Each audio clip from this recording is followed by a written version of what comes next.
स्थानिक स्वराज्य संस्थांच्या निवडणुकीच्या पार्श्वभूमीवरती बीडमध्ये राजकीय हालचालींना वेग आलेला आहे आणि अशातच ठाकरे शिवसेनेला जय महाराष्ट्र करत माजी मंत्री बदामराव पंडित यांनी भाजपामध्ये प्रवेश केलेला आहे। मंत्री पंकजा मुंडे यांच्या प्रमुख उपस्थितीमध्ये हा प्रवेश झाला आहे। नेमकं काय कारण आहेत? आपल्यासोबत स्वतः बदामराव पंडित आहेत। आबा, राजकीय हालचालींना वेग आला आणि अशातच तुमचा आता पक्षप्रवेश पाहायला मिळाला। आता नगरपालिका आणि जिल्हा परिषदच्या निवडणुका आलेल्या आहेत। जवळजवळ बऱ्याच दिवसापासून मला BJPमध्ये प्रवेश करायचा होता। आपल्या पंकजाताई मुंडे यांनी आपल्याला प्रवेश करू म्हणून सांगितलं, परंतु इतर काही मध्यंतरी घटना घडल्या, काही अतिरेक्यांनी हल्ले केले, काही सिंदूरचे हल्ले झाले, नंतर आपले जरांगे पाटील मुंबईला गेले।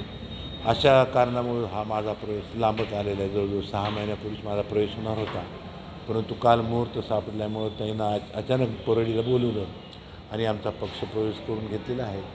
नंतर त्यांनी सांगितलं आपण प्रदेश कमिटीचे अध्यक्ष रवींद्र चव्हाण साहेब आणि मुख्यमंत्री यांच्या समेत लवकरात लवकर आपण तिकडे प्रवेश करून घेऊ, परंतु काल मुहूर्तामुळे आपला प्रवेश झालेला आहे। ओके, दुसरीकडे जर पाहिलं तर भाजपाकडून म्हणजे गेवराई मतदारसंघामध्ये भाजपामध्ये जे माजी आमदार लक्ष्मण पवार आहेत ते देखील त्याच पक्षात आहेत। मग कसं कामाचं जुळाजुळ होणार तुमचं? नाही, ते पक्षात सोडून गेलेले आहेत लक्ष्मण पवार, परंतु त्यांचे बंधू पक्षामध्येच आहेत। हां, त्याच्यामुळे आम्ही एकत्र काम करणार आहे। त्याचा आदेश आम्हाला मान्य करतोय आमचा। दुसरीकडे राष्ट्रवादी अजित पवार गटाचे विद्यमान आमदार आहेत, त्यांना नेमकं कसं आव्हान असणार आहे तुमचं? त्यांना काय आव्हान? त्यांचं आमच्या जन्मापासूनच आव्हान आहे।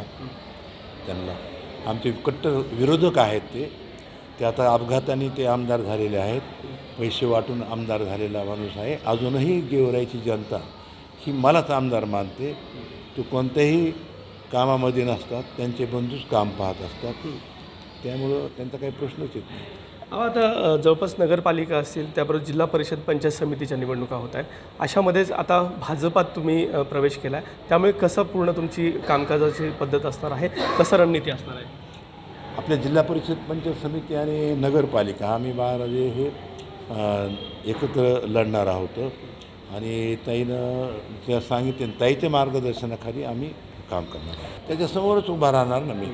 आता भविष्यामध्ये आपले फडणवीस साहेब हे कशी युती करतात किंवा नाही करत, परंतु मला वाटतं शक्यतो युती काही होणार नाही आणि मी भाजपकडून लढणार आहे विधानसभा। महायुतीच्या माध्यमातून राष्ट्रवादी अजित पवार गट आणि भाजपा हे दोन्ही एकत्र आहेत। मग असं असताना गेवराई मतदारसंघामध्ये तुम्ही समीकरण कसं जुळवणार आहे त्यांच्यासोबत? आमचं समीकरण आता मुख्यमंत्र्याशी चर्चा झाली, पंकजाताईशी चर्चा झालेली आहे आणि ते सांगितल्याप्रमाणे आता आम्ही लढणार आहोत। आता शेवटचा प्रश्न असेल, काय नेमकं विजन ठेवत आहे? कारण की गेवराई मतदारसंघात अवघ्या काही मतावरती तुमचा पराभव झालेला होता। मग आता नेमकं स्थानिक स्वराज्य संस्थेच्या निवडणुकीत काय विजन असणार आहे? कुठले मुद्दे घेऊन तुम्ही पुढे जाता? मुद्दे म्हणजे हे विकासाचे मुद्दे आहेत। खरं तर पाहिलं तर आमच्या गेवराई तालुक्यामध्ये पक्ष हा नाही आहे। मी 2 वेळेस पहिल्यांदा अपक्ष म्हणून निवडून आलेलो आहे। त्यात पुन्हा मला भाजपचं सहकार्य मिळालेलं आहे, मुख्यमंत्र्यांचं सहकार्य मिळाले आहे, पंकजाताई मुंडेंचं सहकार्य मिळालं आहे। त्या सर्वांच्या आशीर्वादानं मी माझा गाडा हाकणार आहे आणि निवडणुका लढवणार आहे। पंडितांचं आव्हान देखील पहिलं व्हायचं तुम्हाला, तर ते कसं असेल? कोणत्या पंडितांचं? त्यांचं काय आव्हान? पहिलंच मी तुम्हाला सांगितलं ना, पहिलंच विरोधकच आहेत ना। मी पेरण्याचा काय संबंध येतो? पहिलंच मुंडे साहेबाचं आमचं सख्य आहे। काही कारणामुळं मी अपक्ष होतो मी, पण काही कारणामुळं मग मी इकडं तिकडं थोडं चलबिचल झालेली आहे, परंतु मुळामध्येच मी भाजपचाच माणूस आहे।